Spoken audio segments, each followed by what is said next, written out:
Okay,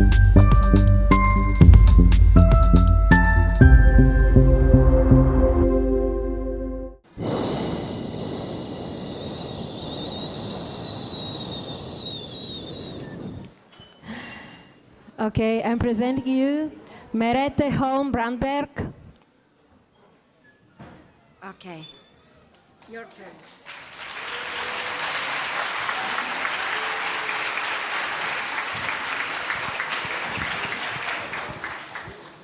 So the very first thing is to make this microphone work. Does it work well enough? Yeah? Okay. If it doesn't, please tell me right away. Because honestly, I'm not used to holding a thing like this while I talk. So, but right now it seems to work.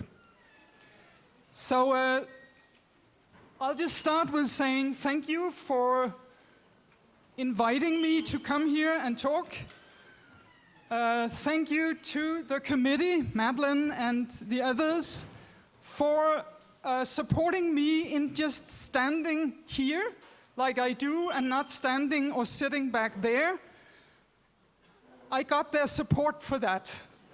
And I want that because standing here is the best position for me because it makes it possible to create a mutual container for what I'm going to talk about. And that's what I want.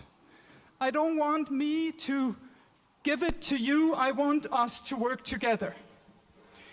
So this presentation will hold different sequences. In some of them I will just talk. In others I'm going to guide you into doing something very micro, small with your body. And in others I'm going to ask you to use that skill related to a case. So that's about it. So we are here in a conference that has this headline of Identity in Transformative Times, and then the headline of this particular presentation is, Who am I when parts of me are missing? I just forgot something. Because I'm speaking this way, you're not going to get anything in written form while I talk. You can download the manuscript there. It says download resources. If you go there, you can get it, which is how I can ask you to basically just listen and cooperate instead of being busy with taking notes. Okay? And the same goes with references. I'm not going to give you even one reference while I talk, but you can get them in the manuscript. Okay. So here we are in this conference with this title and this subtitle. And the subtitle has to do with how does it impact our identity process that parts of us go lost, parts of us give up, they go invisible. That's what I have been working with and focusing on for many years. My focus has been on training psychotherapists in getting to know their own hypo-states, so as a base for approaching and meeting that in clients. And in my best experience, that is necessary with something that is gone. It needs to start with our own ownership. We need to get to know it, accept it, normalize it, and know what we can do with it. So it's from that base that I allow myself to do part of this talk experiential, because I simply don't believe that you can learn this top-down only. You need both. So, these big questions about identity and trauma and hypo-states, let's start with relating to them right now in this moment. Who are we, each of us, right now in this moment? In this conference, in this presentation, in the world around us, who are we right now? And I ask you to ask yourself that question. Who are you right now? And just see what emerges in you. Now, what emerges in me is that I can both feel the part of me that has a lot of life force right now, that is filled out and has curiosity and is engaged with you. I feel that part of me. I also feel another part of me that is way more shy and that is a little outside of my comfort zone with standing here. That part could hide and run away.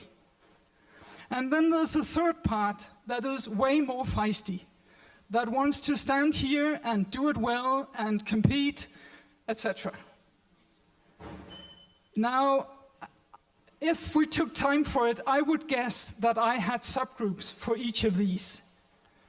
What I ask you to is just to sense into your versions right now. Which parts of you are in the foreground for you right in this moment?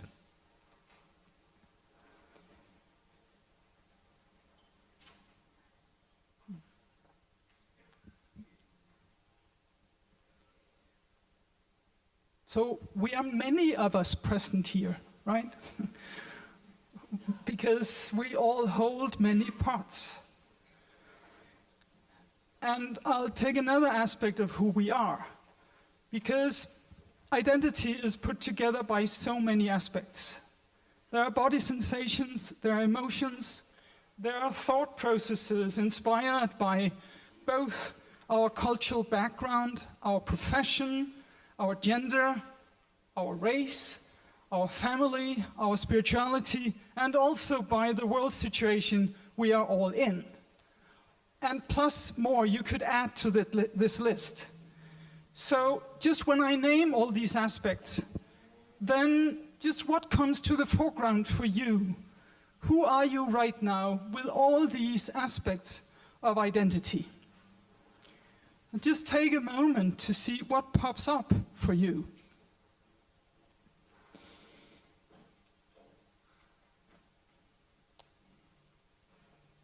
Yeah. The hardest thing here is how long a pause I should take. Yeah.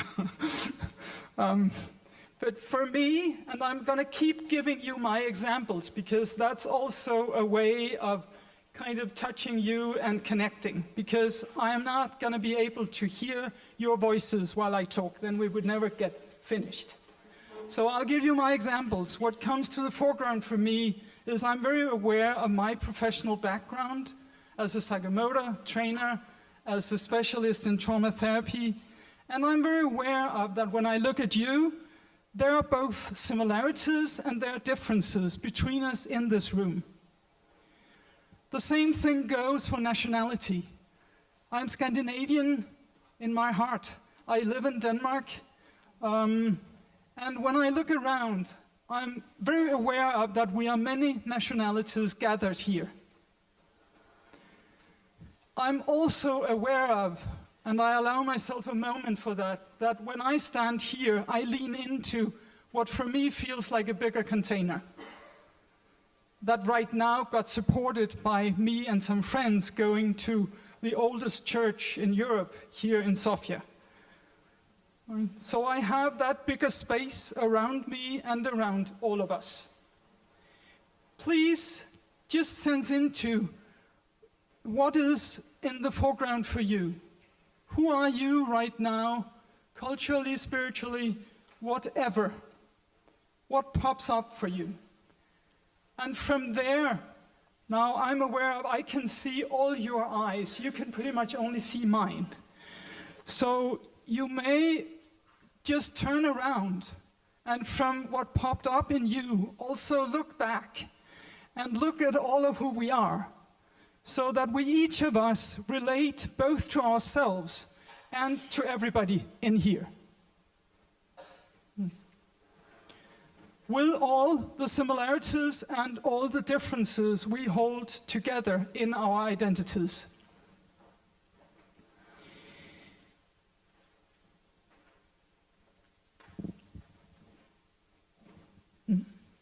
Now,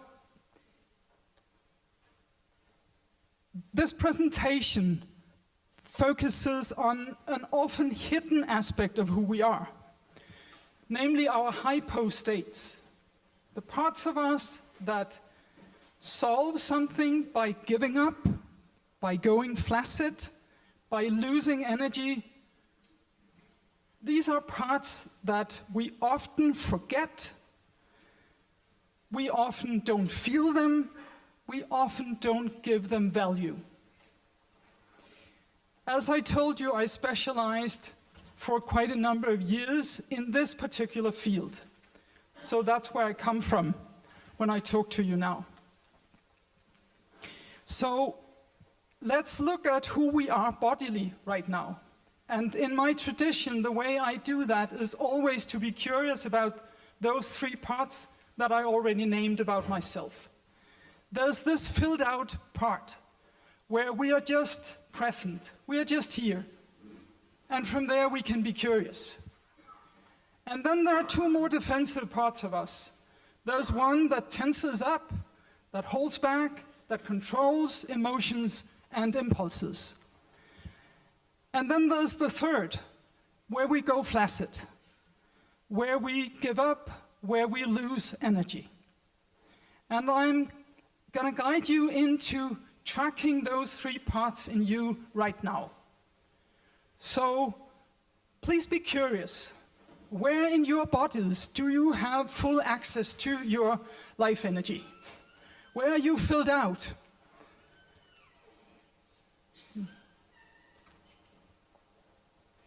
In my version, I have quite a lot of energy up here in my eyes and in my arms, even if I can't move them because of paper and microphone, but there's still a lot of energy here. And there's energy in my feet because I can walk around. Where are you tense? We would be very strange if we didn't have tension right now. All of us, right? So please normalize it and just track it. Where do you tense up? Is it your shoulders? Is it your breathing? Is it your back? Where is it?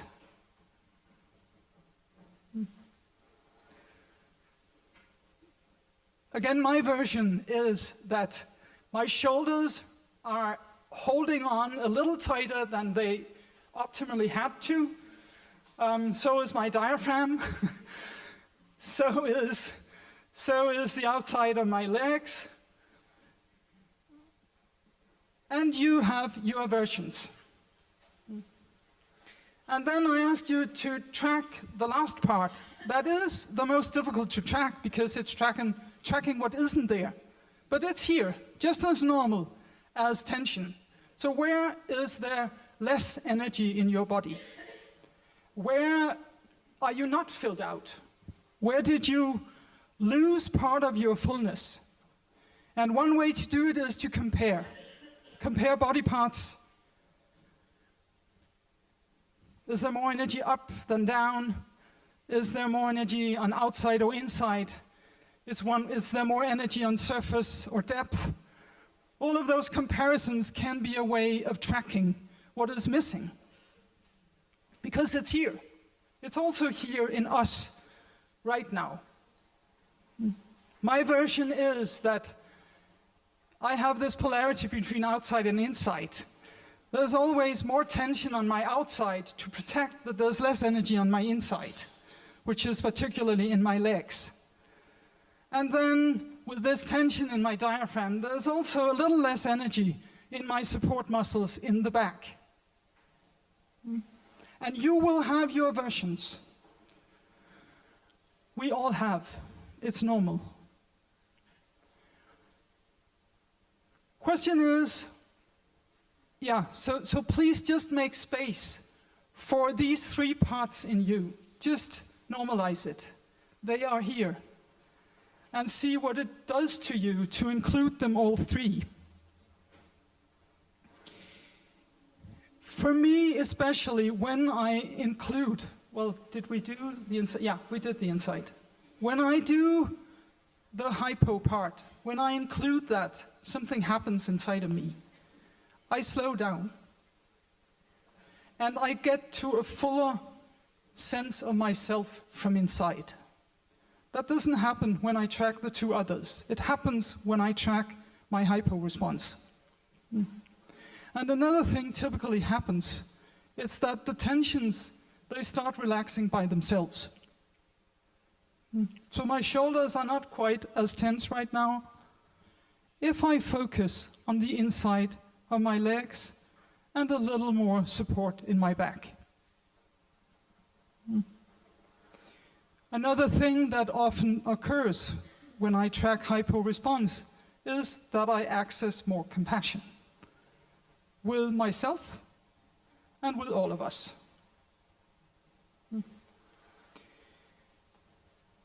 So you just make space for your versions, whatever it does to you, to include this more invisible part of you. Does that impact you? And if it does, how? Tracking hypo states is more challenging than tracking tension or fullness, because the whole strategy is invisibility. So how do we help ourselves include these parts? And one way to do that is to dose really low when we contact the body. We can micro-activate, just like this concept of micro-connections before. I love that to come up. So I'm going to train you right now in micro-activation. I'll give you 2 examples of how that can be done. So I ask you to be aware of how you sit. I ask you to sit. These chairs are not really optimal for grounding, but if you don't sit too far back, but a little in the front of the seat, it's actually possible still to ground. And also to make both of your feet find the ground. So both feet sense the ground, and both sitting bones sense the wood in the bench. And then allow yourself to land there. Allow yourself to come down and connect to the ground. And then from there, I, in a way, ask you to do the opposite. I ask you to make a gentle little push with both of your feet into the ground. Now, doing that initiates an upgoing movement that can go all the way up through your body, up through your legs, your pelvis, your spine, all the way up, elongating your neck, and all the way up above your head. And what I ask you to do is to experiment with dosing. Now, you can do this movement with kind of a firm physical strength, or you can do it very gently. You can go down to maybe only thinking the movement. Just experiment with this range of possibilities and see if you can come up with a version that really feels not stressful, not hard work, but just feels like you support in a gentle, precise way an energy that can rise in your body. And the other detail you can bring in is, do you make the push with the whole foot, or with the outside of your feet, or with the inside of your feet? That determines which muscle groups go active, but just sense it from inside right now. If you have a preference, if one of them feels more supportive to you than another, and again, remember dosage.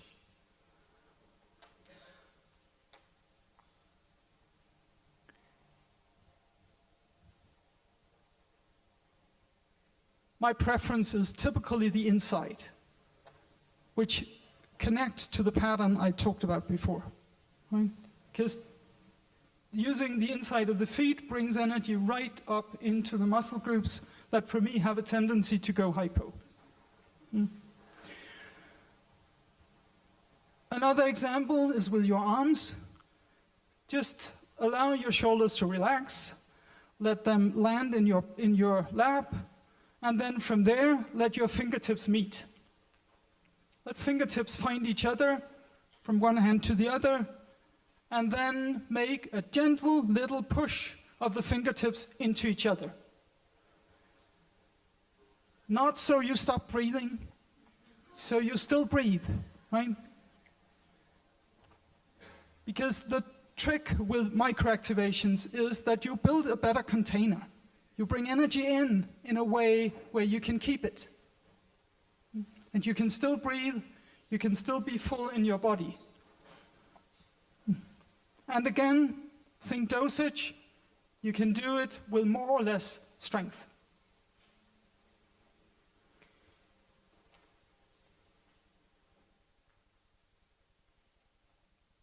I have a helper here. Yeah.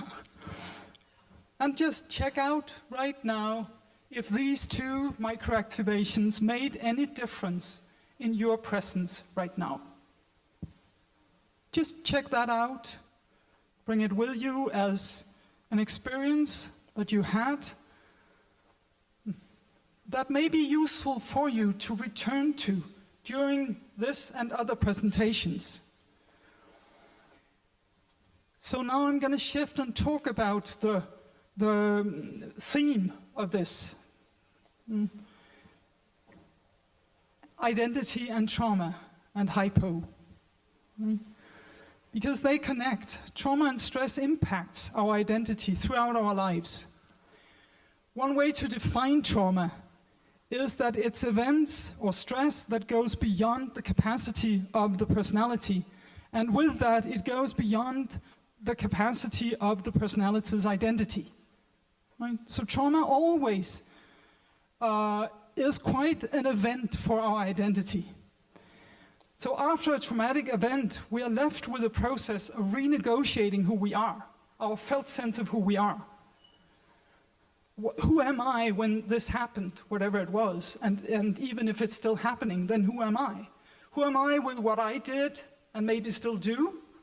Who am I with what others did or still do? Who am I when the world behaves like this? Those are the challenging questions that we are always left with in our identities with trauma. And a particular aspect of that identity process has to do with the parts of us that have gone hypo. Of course, as ways of managing something that is hard to bear. So it's functional to go hypo, but it has consequences. It's functional within situations that are overwhelming. It's also functional after traumas if mutual regulation isn't available, if there's nobody to share the emotional states with. What do? One of the things we do is we give up. These hypo-strategies can be found both in our muscles, in our autonomic nervous system, and in its extreme form, they are found in what's called negative dissociative symptoms, which hold amnesia and, what's the other? Numbness. So from here, I'll bring in a case example. I just need to figure out time. When, Madeline, when am I going to end? Because now you screwed up my time frame, you know. 50 minutes, we start, so you have 20 minutes more. I have 20 minutes more, okay. Case example. That holds some of these aspects. This client had complete amnesia of serious sexual abuse in her childhood. I have her permission to share the case. I have anonymized her name, etc. And this is not a full case presentation. That's not the goal here. But I'm bringing it in because it has a very clear dynamic between identity work and trauma work and hypo. So a little background. Linda and I got to know each other in trauma therapeutic trainings. She was an engaged participant, very lively, except that she very often suddenly shifted into a complete withdrawal, self-hatred. She shrunk in her body. Sometimes she got very difficult to contact. She had no idea what it was about. She had no idea what triggered it. And suddenly she was out of it again. Said in a different language, she showed clear signs of negative dissociative symptoms. She entered individual therapy with me. We worked for 10 years, and I'm still seeing her for follow-up sessions.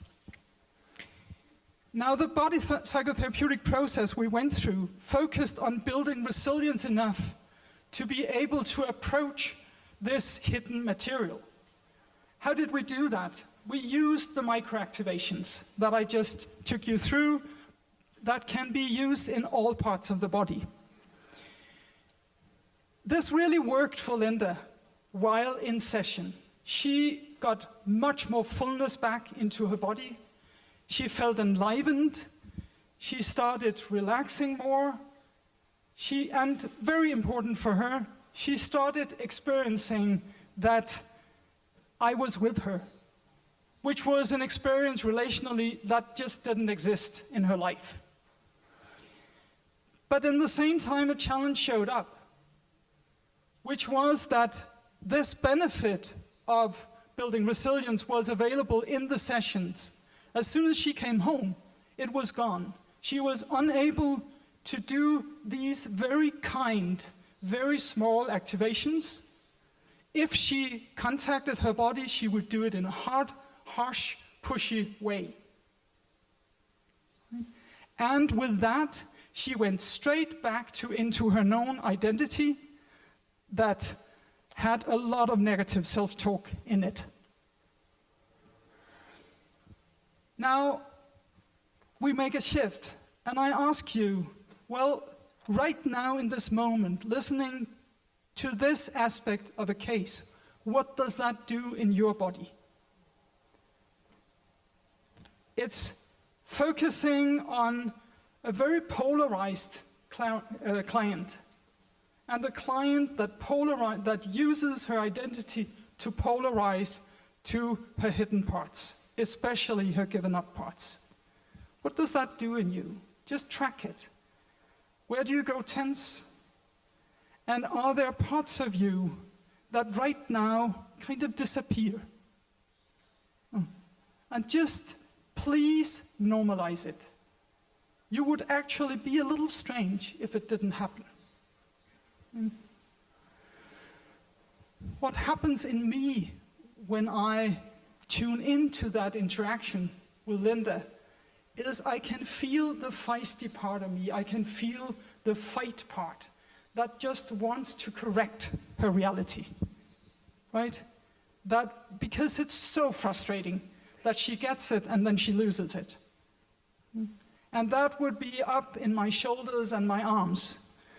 And then when I track further down, I discover a very clear tendency to losing a part of my core.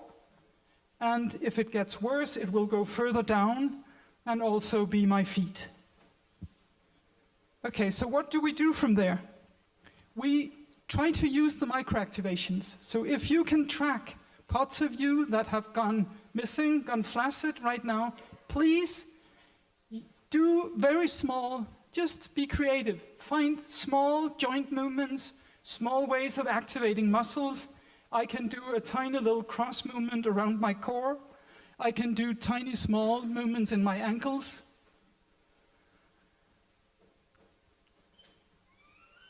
And when I do that, I get out of the fight. And I get into a deeper compassion. And I access deep sadness.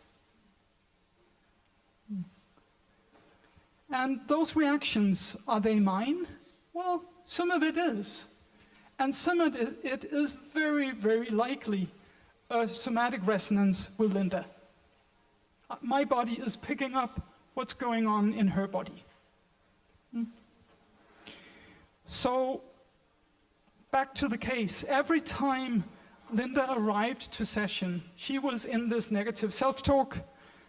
I slowed down. I chose to track my own reactions, which typically were this mixture of fight on the top and then parts of me starting to go go lost. And every time I chose to do my own work, bring energy into those parts, and from there, I could contact her in a non-reactive way, in a kind way, and in a curious way. And I could invite her, I could ask her if she was willing to track what was going on in her body. And she accepted. Through that, she tracked her hypo response. We did microactivations, and she was back. She came out of the polarization. She came back into being able to widen herself and feel, and also start feeling her emotions.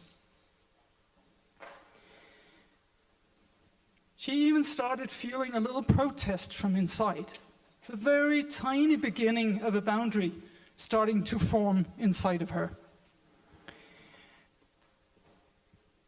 Now, Linda lived in a marriage with a very kind but also very busy businessman with 4 children. And there was absolutely no support or skills in the family for her changing her identity. They only wanted her to stay who they knew she was. So she stayed in what in a dissociation theory is called her apparently normal personality. It's a wonderful concept. Yeah. Which is the functioning part of a dissociative pattern. Now, in the sessions, memories of sexual abuse started emerging, and memories of her mother's complete denial of it. Linda's trust grew.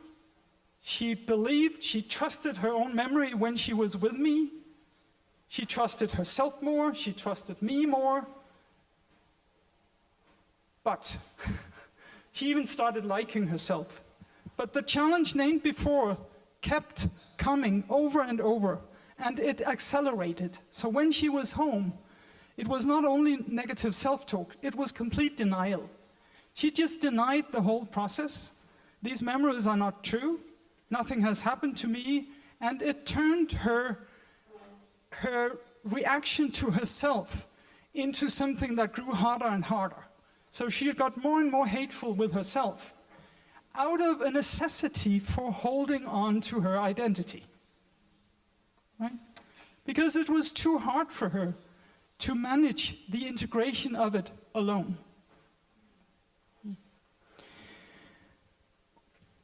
So again, now the polarization is more heavy. Can you feel that? It's harder. And with that, it's also harder on us. So please track your bodies again. What does this do to resonate with a client like that, where emerging tough traumas are coming up in consciousness through including hypo parts, and then next thing that happens is that it's completely gone, there's only denial, and there's only a very hard and hateful voice. What does that do to you right now? In your bodies, where do you go tense? Where do you start disappearing?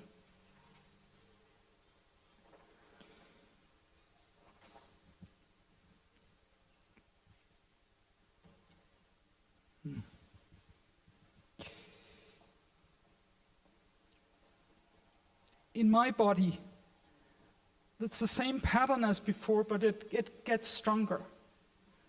Kind of the fight impulse is really, I really want to tear her out of her denial. I want to fight with her about reality. And the other part, the giving up, goes deeper. It goes both to the core, it goes to the pelvic floor. It's as if the life energy is just leaking out of the bottom. It goes down to the feet, it also goes into hands and arms. Now what to do there? The same thing as before. Focus there and do something really small and kind. See if you can find kindness with those parts of you. Include them instead of trying to solve them. Be curious about what they carries for you and for this client. So when I start accessing my core and my pelvic floor and my feet and my hands, I start feeling some of the depth of the pain. And I also start feeling some of the depth of the disgust, actually, of that something has happened that is really unpleasant, and I really don't like it. But it can only emerge because the container gets repaired. And again, is it mine? Is it hers? It's both. But it's clearly a reflection of part of what's going on in her with these emerging memories. And I do believe that the success we had, because it was a very successful therapy, the memories came up and they got integrated. She's a much more full person today. She's so much more happy. She comes into therapy and smiles, right? It's possible. And I do believe that part of that success lies in my capacity to track my own hypo response and normalize it and not be scared of it and be willing to work with that so that those voices got included in a safe way.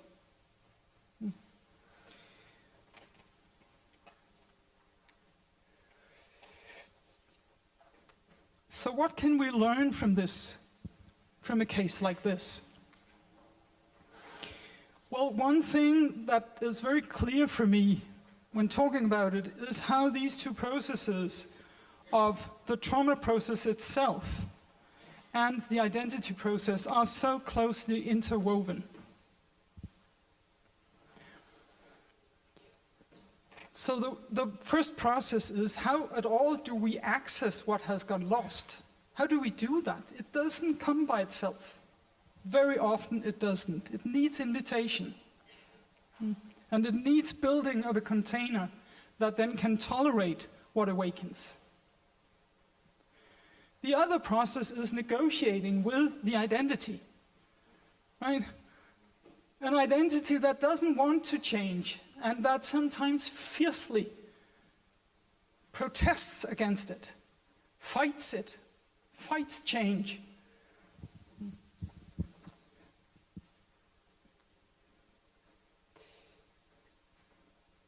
And then there's the relational aspect of this process with Linda that was significant.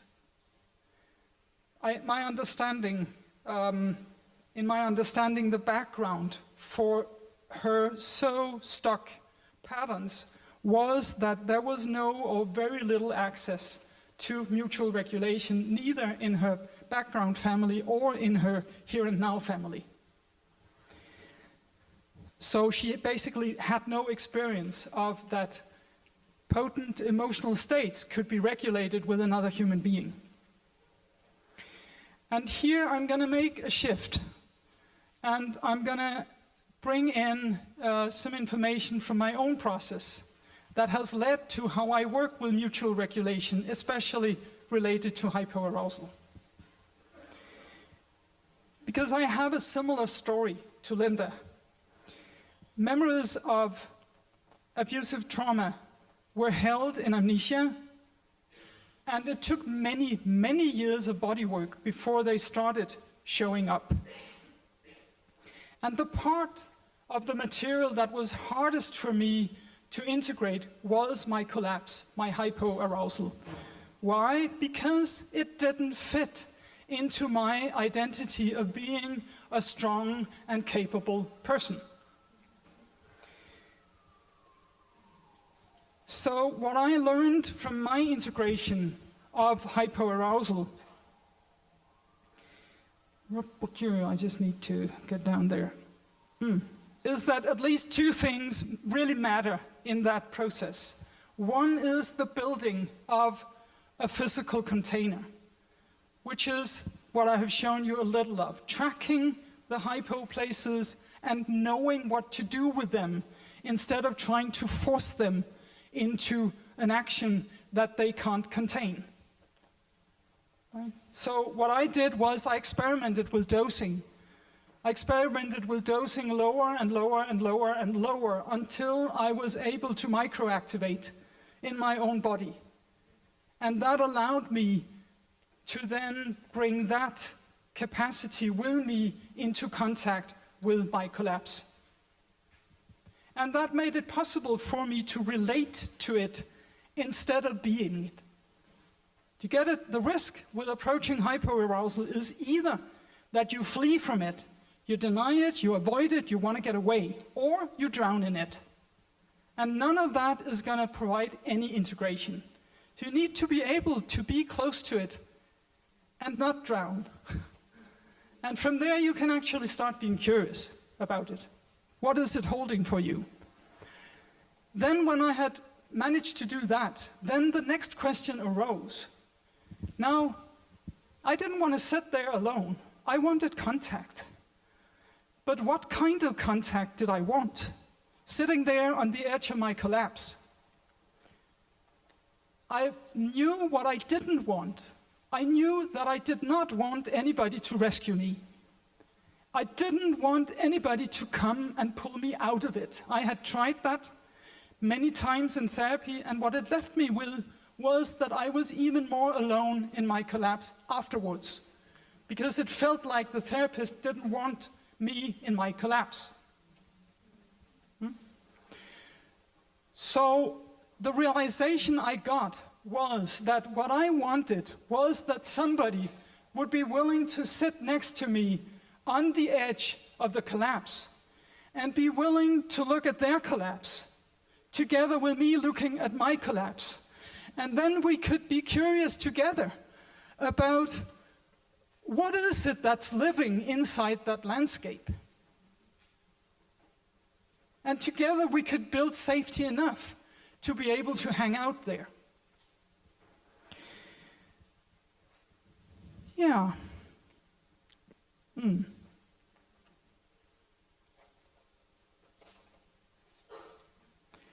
And this shift meant that I stopped looking at hypoarousal as something to avoid. No, it meant that I got it, that what really works is to be able to approach it with enough resilience in your body so you don't drown, and with enough boundary to it so that you can relate to it instead of being it. That took me out of the polarization between avoiding it or drowning in it.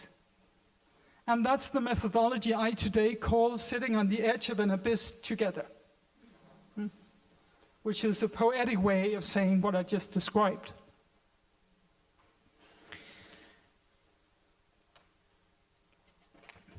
This was a shift not only in my personal process, but it was also a shift in my therapeutic identity. Because I shifted from a thinking telling me that hypoarousal was something you should get out of, and you should get the client out of it, into a thinking that said, hypoarousal is what it is. How do we establish a kind and realistic relationship with it? What are the skills that are needed to build up that capacity? How much time do I have left, Madeline? Oh, just a little bit. Okay, so I'll drop that. So just summarizing 3 aspects of this integration process into identity. It needs a bodily process of building enough resilience so the identity doesn't get so scared. It needs enough contact in a realistic way so you don't drown or flee. And it needs cognition that includes it. It needs to put the hypo-states on the map, which is basically what I do by doing this presentation. Because if we can't remember in our cognition that it exists, we don't go for it. For example, if we sit with a client that is very, very harsh, like Linda was, if we don't remember that there's hypo, we don't ask for it. So the cognitive integration really matters in terms of being able to integrate it into our identity, into who we are. And my wish for these next days is that you can keep making small pauses. Just now and then, make a little pause and see if you can get curious about which parts of you went absent right now, or during the last half hour or last hour. You can do it right now when we end here. So that we end with staying with those parts that we risk to lose. And that have, in my belief, those parts hold very valuable information for ourselves and for all of us collectively. Thank you.